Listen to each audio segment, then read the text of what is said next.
Hello students. Last video में मैंने आपको रिलेशन के बारे में बताया था और ये चैप्टर अभी रिलेशन चल रहा है।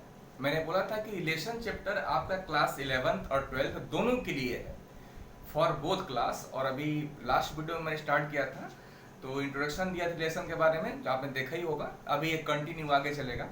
अब रिलेशन और आगे क्या है, बट रिलेशन से पहले मैंने आपको लास्ट वीडियो में ऑर्डर पेयर बताया था, कार्टेशियन प्रोडक्ट कैसे फाइंड करते हैं वो मैंने आपको सब बताया था। अब आज रिलेशन से समझना है कि रिलेशन क्या है। ओके, स्टार्ट करते हैं। बट ये समझने के पहले इसका लास्ट वीडियो जरूर देखिएगा। रिलेशन से पहले मैंने जो जो बताया है वो समझने के बाद ही आपको रिलेशन आएगा। मैंने पहले ही बोला था, ये क्लास 11 12 दोनों के लिए। Okay,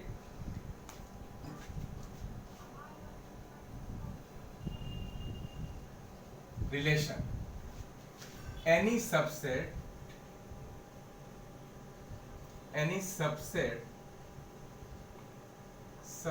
of A cross B। Student इसका डिफिनेशन ध्यान देना है। Any subset of A cross B is a relation from A to B। इस लाइन को जरा अच्छा समझिए, क्या लिखा गया है। Any subset of A cross B is a relation from A to B। Relation की डिफिनेशन यही है। इसका मीनिंग ये है, A क्रॉस B फाइंड करना, जिसको कार्टेशियन प्रोडक्ट बोलते हैं। मैंने आपको लास्ट वीडियो में बताया, I think you know very well. तो A क्रॉस B जो भी आपने फाइंड किया, तो उसका कोई subset, any subset of A cross B, A cross B का जो सबसेट होगा वो is a relation from A to B। अब सबसेट क्या होता है, ये तो आपको मैंने सेट में पढ़ाया था। ओके, कि सबसेट क्या, जैसे A is the subset of B का मीनिंग है तो ये था कि A के ऑल एलिमेंट B में होने चाहिए। पीछे की तरफ आपको रिकॉल कराएं कि if A is the subset of B, इसका मीनिंग क्या था, A के ऑल एलिमेंट B में होने चाहिए। सेट A के ऑल एलिमेंट अगर सेट B में है, means A is the subset of B। तो ऐसे ही कोई भी एक रिलेशन हो जिसके all element A cross B में हो, वो हमारा relation from A to B में होगा। इसको एक एग्जांपल से हम समझेंगे, ज्यादा बेटर है। एग्जांपल ज्यादा समझिए। Suppose for example, if A set दिया है 1 4 6 सपोज है, एंड सेट B दिया है 4 6। ये मैंने आपको एक एग्जांपल ले लिया। ओके, या 1 2 4 एंड 4 6 लेते हैं। 1 2 4 एंड 4 6 एंड रिलेशन एक हम लेते हैं। ये मेरे पास दिया है 1 6 2 6। Okay, any you can write 1 6 2 6, या आप लिख सकते हैं यहाँ पर, या 1 4 लिख दीजिए, यहाँ पर 2 4 लिख दीजिए, 1 4 और 1 6 लिख दीजिए। समझाने के लिए मैं तो 1 4 1 6 और एक रिलेशन लेते हैं 2 4 ले लेते हैं और दूसरा 2 6 कर देते हैं। एक और हम 4 6 ले लेते हैं। एनीथिंग यू कैन राइट, और मैंने यहाँ कर्ली ब्रैकेट लगा दी। ओके, 1 4 1 6 2 4 2 6 4 6 मीन्स मैं ये कह रहा हूँ कि A मेरा सेट 1 2 4 है, B मेरा एक सेट 4 6 है, और R एक रिलेशन है जो कि 1 4 1 6 2 4 2 6 4 6 ऐसा कुछ गिवन है। तो आप यहां पर ये देखिए कि A क्रॉस B पहले फाइंड करिए। हियर अगर आपसे बोल रहे हैं हियर, जरा A क्रॉस B मेरे को बताइए क्या होगा। तो generally A cross B find करना है, मैंने तो आपको पीछे बताया था। जो स्टूडेंट्स समझ में अच्छी तरह स्टूडेंट समझ गए होंगे कि कैसे A क्रॉस B फाइंड करते थे, लास्ट वीडियो में बताया था। अगर आपको A क्रॉस B फाइंड करना है तो पहले 1 लेंगे और इस 1 को 4 6 के साथ, तो 1 1 4, और दूसरा क्या होगा 1 6, ये मैंने पीछे आपको बताया था। फिर क्या लेंगे आप 2 4 लेंगे, और फिर क्या लेंगे 2 6, और बताइए फिर 4 4 एंड 4 6। ऐसे ही आपको कार्टेशियन प्रोडक्ट फाइंड करना बताया था ना A क्रॉस B। 1 के साथ ये 4 6 1 4 1 6, फिर 2 2 4 2 6 एंड 4 4 एंड 4 6। ओके, तो आपका रिलेशन जो A क्रॉस B है, ये देखिए कि R जो रिलेशन है क्या ये इसका सबसेट है? सबसेट का मतलब R के ऑल एलिमेंट क्या A क्रॉस B में है? तो ये चेक किया जाए कि R जो रिलेशन है इसके सारे एलिमेंट A क्रॉस B में है या नहीं, ये मेरे को देखना है। जरा चेक किए, 1 4 यहां पर है, 1 4 है, यहां पर 1 6 है, यहां भी 1 6 है, 2 4 है, यहाँ 2 4 मैंने लिया है, 2 6 है, 2 6 है, और 4 6 है, 4 6 भी है।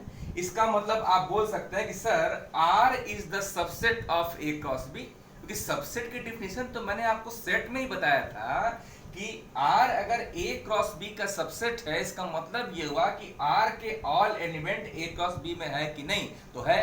तो हियर आप क्या लिखेंगे, हियर आप लिख सकते हैं R is the subset of A cross B। यहां आपने देखा ये बात ना, यहां आप देख रहे हैं कि R A क्रॉस B का सबसेट है, तो सो हम क्या लिख देंगे, डिफिनेशन में पढ़िए।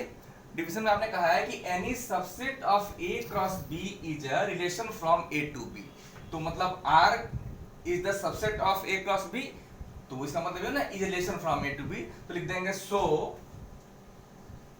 A is, so R is relation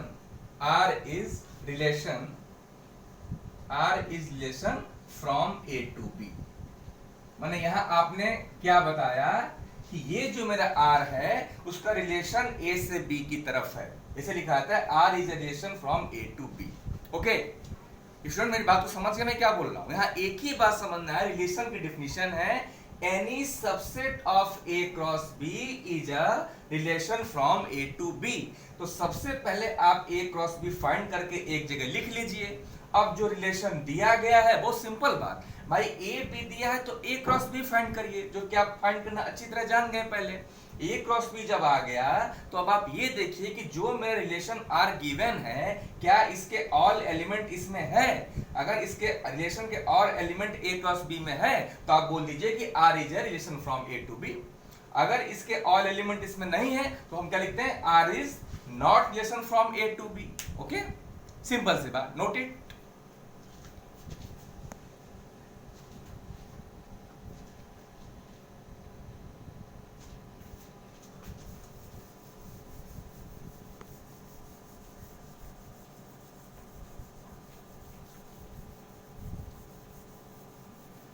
By this method you can understand better।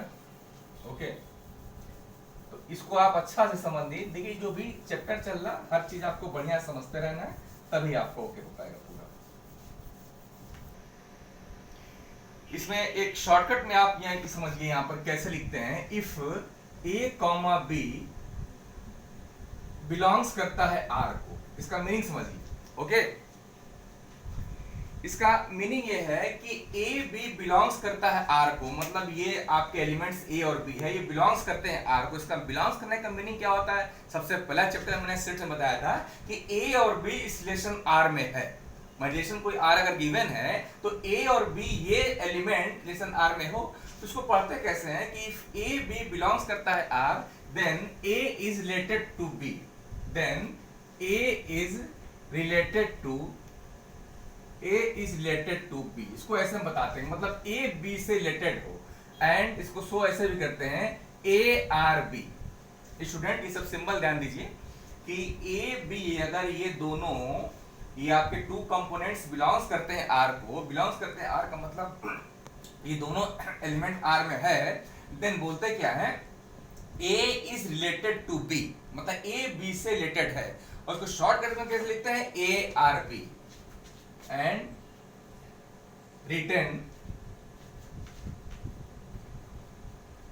written by, ऐसे लिख दीजिए A is related to B and written by, इसको लिखते कैसे हैं, A R B। इसको मतलब आप ये समझ लीजिए कि शॉर्टकट तरीका लिखने का A R B। A R B का मतलब A is related to B, मतलब इस वर्ड को शॉर्टकट में A is related to B। और if A B does not belong करता है R को, ये does not belong करता है, अगर A B R को नहीं बिलोंग करता है तो आप कैसे लिखेंगे, A is not related to B, A is not related to B, और इसको शॉर्ट में कैसे लिखेंगे, A और R लिख के ऐसे कट कर देंगे और B। ओके, इसका मीनिंग हुआ A is not related to B, cut कर दिया आपने, और A is related to B shortcut लिखने का तरीका है। Okay, noted.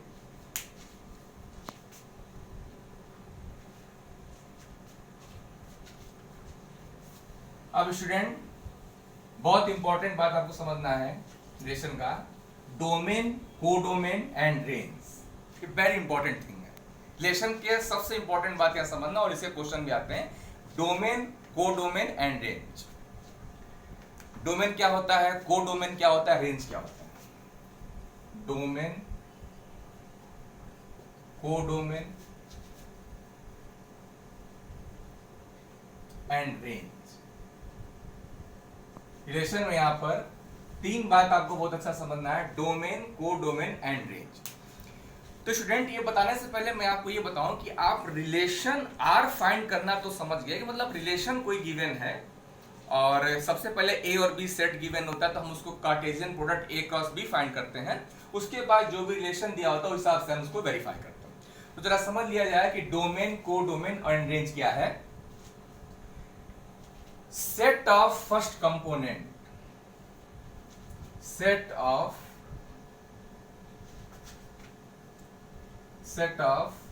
all first components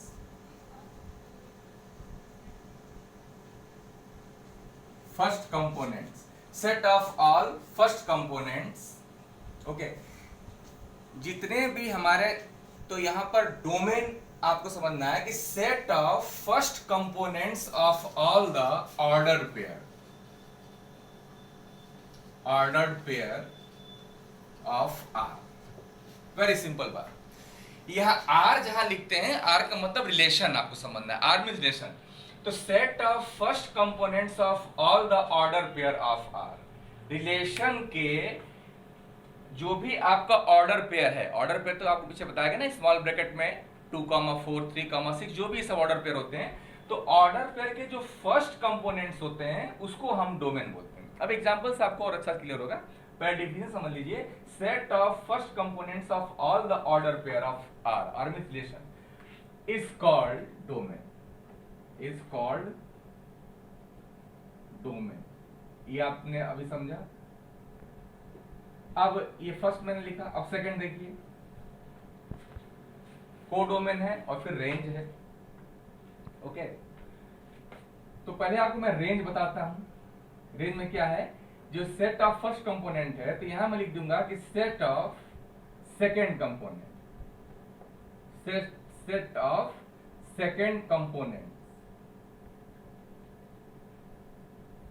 components of all the order pair, all the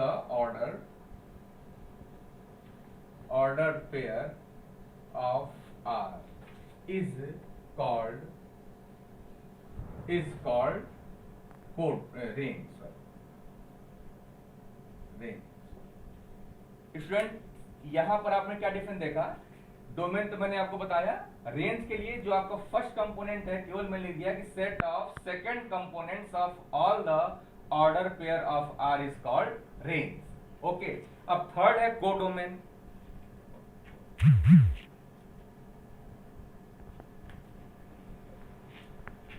note कर लीजिए इसको।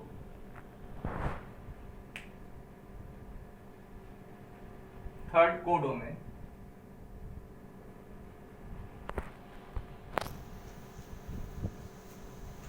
कोडोमेन की डिफिनेशन देखिए स्टूडेंट, नंबर थर्ड हम लिख रहे हैं codomain. If R is relation from A to B, then B is called codomain। तीनों डिफिनेशन स्टूडेंट वेरी केयरफुली समझना है। दो मैंने आपको बताया, थर्ड लिखा मैंने codomain. If R is a relation from A to B, then set B जो है, केवल पूरे सेट B को ही हम बोल देते हैं कॉल्ड कोडोमेन। अब ये तीनों जो भी मैंने आपको डोमेन कोड डोमेन रेंज बताया, ये एक एग्जांपल से अच्छा सा क्लियर हुआ कि मैंने आपको यहाँ क्या बताया। ये तो डिफिनेशन हुआ, जनरल डिफिनेशन में डिफाइन कैसे करते हैं कि मैथमेटिक्स में 2 पॉइंट्स होते हैं। कभी भी आप मैथ पढ़िएगा यहाँ पर 2 बात समझनी होती, एक उसकी प्रॉपर डिफिनेशन क्या होता है और एक हाउ यू कैन अंडरस्टैंड, आप उसको समझते कैसे हैं। प्रॉपर डिफिनेशन तो कहीं आपको लिखना हो या किसी को बताना हो तो आपने ये समझा, अब इसको एक्सप्लेन आपने क्या समझा। डिफिनेशन ये हो गया, आपने समझा किया एक एग्जांपल से। देखिए एग्जांपल मैं आपको देता हूं। सपोज करिए एक सेट ए है, मैं कुछ लिख रहा हूं,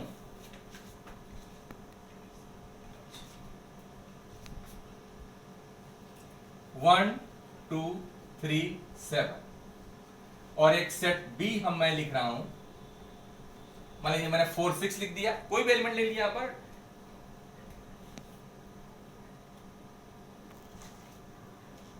मान लीजिए मैंने यहां पर 3,6 लिख दिया। मैंने सेट ए लिख दिया, सेट बी लिख दिया, और एक रिलेशन मैं आपसे कह रहा हूं कि एक रिलेशन लिखिए कि A is less than B.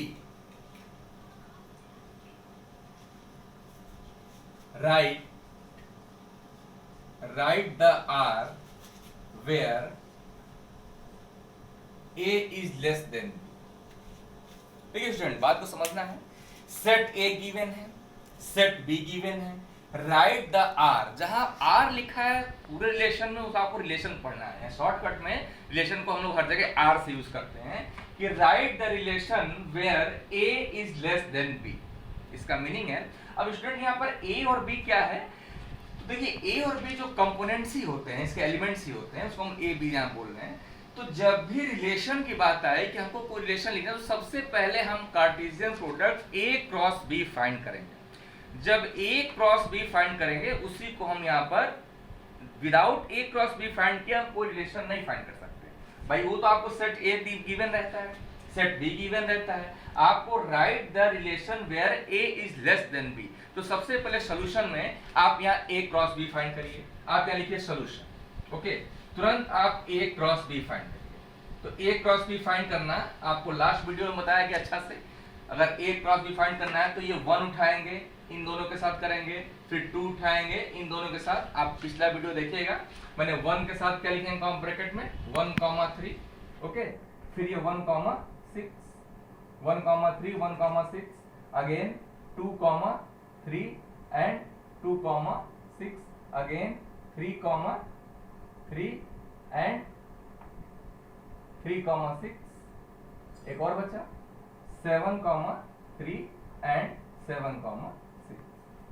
भाई 1 को लिया 1 3 1 6, 2 3 2 6, 3 3 एंड 3 6, 7 3 एंड 7 6, और इस कर्ली ब्रैकेट को मैंने बंद कर दिया। तो ये A क्रॉस B फाइंड हो गया, ओके। अब हियर, अब देखिए स्टूडेंट ध्यान से, here R is equal to क्या होगा। भाई आपने तो ये A क्रॉस B अपने रूल के मुताबिक पूरा आपने फाइंड करके A क्रॉस B बोल दिया कि सर A क्रॉस B होगा। वो आपको कह रहा है कि write the relation where A is less than B। आप रिलेशन वो बताइए जहां पर A B से लेस है। तो यहां पर वो एलिमेंट रख दीजिए जहां पर A B से लेस है। और A B का मीनिंग यहां पर स्टूडेंट फर्स्ट कंपोनेंट को आप A समझिए, सेकंड कंपोनेंट को B समझिए, जनरली ये होता है। तो A B का मतलब ये A है B है, तो आप वो एलिमेंट देखिए जहां पर A B से लेस है, ओके। अब देखिए A है B, तो A B से यहां लेस है कि नहीं, मतलब 1 जो है वो 3 से कम ही है ना। तो ये वाली रूल यहाँ फॉलो हो रहा है कि A B से लेस देन है। तो आप यहाँ कर्ली ब्रैकेट लगा के पहला एलिमेंट तो आपने ठीक ले लिया कि सर यहाँ पर ये मेरा वेरीफाई हो रहा है कि A is less than B। यहाँ देखिए, यहाँ भी A B से लेस है, आई थिंक, बिल्कुल आपने बोला कि सर ये भी A B से लेस है। यहाँ भी देखिए ये एलिमेंट भी इससे कम है, तो बोलो सर ये भी मेरा काम आ जाएगा, है। बट हियर, हाँ, ये भी यहाँ जो 2 6 है ये इससे लेस है, मतलब जो भी फर्स्ट कंपोनेंट है सेकंड कंपोनेंट से लेस है ना, इसके मुताबिक ये इससे लेस है, ये इससे लेस है, ये इससे लेस है, and this is less then this, you can say here 2 6 ये भी ले सकते हैं, ओके। अब देखिए ये हम यहाँ पर 3 3 नहीं लेंगे क्योंकि यहाँ पर ये इक्वल है। रिलेशन आपको लिखना है कि A is less than B, तो मेरा 3 3 कंपोनेंट नहीं आएगा, और आई थिंक 3 6, हाँ 3 6 आ जाएगा क्योंकि ये आपका 3 इज लेस देन 6, तो आप लिख सकते हैं 3,6, ओके। और ये देखिए 7,3 यहाँ पर नहीं आएगा क्योंकि ये इससे लेस नहीं है, ज्यादा ही है, और ये भी नहीं आएगा, ये इससे लेस नहीं है, तो मेरा रिलेशन ये खत्म हो गया कि मैंने मेरे हिसाब से रिलेशन क्या, जो रिलेशन के कंपोनेंट आए 1 3 1 6 2 3 2 6 3 6, मेरे 1 2 3 4 5, ये मेरे यहाँ पर 5 एलिमेंट है। स्टूडेंट मेरी बात को आपने समझा? मैंने क्या बोला कि ए और बी दिया है, write the relation where A is less than B, तो सिंपल आप पहले ए क्रॉस बी फाइंड कर लीजिए। अब जो यहाँ आपको कंडीशन दिया है उस कंडीशन को फाइंड कर दीजिए। भाई इसमें कंडीशन दिया है कि आप वो एलिमेंट लिखो जो हाँ ए बी से कम है, तो हमने सारा वही एलिमेंट इसमें लिख दिया जो ए बी से कम है, और वही हमारा रिलेशन आर हो गया। मतलब आर ये हुआ, आर यहाँ पर क्या हो, रिलेशन, वो रिलेशन हमने हिसाब से लिख दिया। ओके, अब देखिए इसी में आपको समझाने जा रहा है कि डोमेन क्या है, कोडोमेन क्या है, रेंज क्या है। तो चलिए बात हम करते हैं सबसे पहले डोमेन की। तो डोमेन में आपने क्या पढ़ा कि फर्स्ट कंपोनेंट ऑफ रिलेशन, जब आपका रिलेशन आ गया, रिलेशन फाइंड हो गया, बोलो कि सर मेरा रिलेशन तो यहाँ पर ये फाइंड हुआ, तो रिलेशन जो है इसके फर्स्ट कंपोनेंट को आप लिख दीजिए, वही डोमेन है। तो भाई इसके फर्स्ट कंपोनेंट कौन कौन से, इसका first component 1, first component 1, first component 2, first component 2, first component 3, तो ओवरऑल क्या आया 1 2 3। भाई ये 1, दोनों बार 1 में से एक 1 लिखे, दो बार 2 में से एक 2 लिखे, तो 1 2 3 ये मेरा डोमेन आया। और रेंज आपको क्या बताया गया कि सेकंड कंपोनेंट ऑफ रिलेशन, तो सेकंड कंपोनेंट क्या है 3 6 3 6 6, ओवरऑल 3 6 आया। ओके, और कोडोमेन क्या था, मैंने डिफिनेशन में लिखा है कि आप सेट बी को लिख दीजिए पूरा, वो कोडोमेन। यहाँ बोल सकते ना कि A is related to B, तो सेट B पूरा उतार दीजिए, सेट B मेरे पास क्या है 3 6, ये मेरा कोडोमेन हो गया। ओके, तो मैं इसको लिख देता हूँ, थोड़ा सा ऊपर इसको रब कर रहा हूँ स्टूडेंट, और इसका पूरा मैं लिख देता हूँ कैसे। चलिए एक बार फिर रिपीट करते हैं। तो हियर आप डोमेन बताइए, हियर डोमेन, जो डिफिनेशन स्टूडेंट अच्छा समझ गया है वो डोमेन तुरंत बता देगा क्या है। रिलेशन के फर्स्ट कंपोनेंट को डोमेन कहते हैं। तो फर्स्ट कंपोनेंट का मतलब इस दोनों का फर्स्ट कंपोनेंट 1 है, इन दोनों का फर्स्ट कंपोनेंट 1 है, इन दोनों का फर्स्ट कंपोनेंट 2 है, यहाँ इन दोनों का फर्स्ट कंपोनेंट 2 है, यहाँ इन दोनों का फर्स्ट कंपोनेंट 3 है। तो भाई ओवरऑल हुआ क्या 1 2 3, तो डोमेन लिखेंगे आप 1 2 3। ओके, और उसके बाद रेंज, और ये मैंने लिख दिया 1 कॉमा, और इसको कर्ली ब्रैकेट बंद कर दीजिए। और जरा कोडोमेन अगर पहले लिख दें हम, कोडोमेन, वो स्टूडेंट क्या लिखेंगे, तो कोडोमेन तो मैंने आपसे बोला कि पूरा सेट बी, यहाँ पर ए इज रिलेटेड टू बी हो गया ना, रिलेशन में क्या हुआ, यहाँ ए रिलेटेड टू बी हो गया, तो पूरा सेट बी को आप कॉपी कर दीजिए, वो आपका कोडोमेन हो गया। तो बी सेट क्या है, ये आपका 3 6। और रेंज आपने क्या पढ़ा, अभी आपने रेंज पढ़ा कि सेकंड कंपोनेंट ऑफ, तो सेकंड कंपोनेंट क्या है 3 6 3 6 6, ओवरऑल 3 6 ही ना आया, तो रेंज क्या हो गया यहाँ पर 3 6। Okay, it is your answer. तो जो स्टूडेंट डिफिनेशन समझ गया कि डोमेन, कोडोमेन एंड रेंज क्या होता है, उसको ये फाइंड करने में जरा भी प्रॉब्लम नहीं होगी। सीधा सीधा बात है कि जो आपका रिलेशन आ जाए उसके सारे फर्स्ट कंपोनेंट को लिख दीजिएगा, वो डोमेन हो जाएगा, उसके सेकंड कंपोनेंट को लिख दीजिएगा, वो आपका रेंज हो जाएगा, और पूरा सेट भी उतार दीजिएगा, वो आपका कोडोमेन हो जाएगा। नोटिस। ओके, तो स्टूडेंट ये जो मैंने आपको जितना भी आज बताया, इसको आप अच्छा से एक बार फिर ईयरफोन लगाकर ही, मैंने पहले बताया था कोई भी वीडियो एक्चुअली स्टडी का आपको कभी भी देखना चाहिए, सुनना चाहिए, तो ईयरफोन लगाकर उसको अच्छा से, आपको थोड़ा सा वॉइस क्लियर आएगी, इसलिए आप ईयरफोन को जरूर यूज़ किया करिए। और इसको पढ़िए, कोई कमेंट्स हो, कोई डाउट्स हो, पूछिए मेरे को। अभी तो रिलेशन चलेगा और भी एक आध क्लास लगेगा इसमें, सिस्टमैटिक पढ़िए। ओके, और बाकी बेल आइकन को प्रेस करिए, सब्सक्राइब करिए चैनल, और लाइक करिए। Okay, thank you.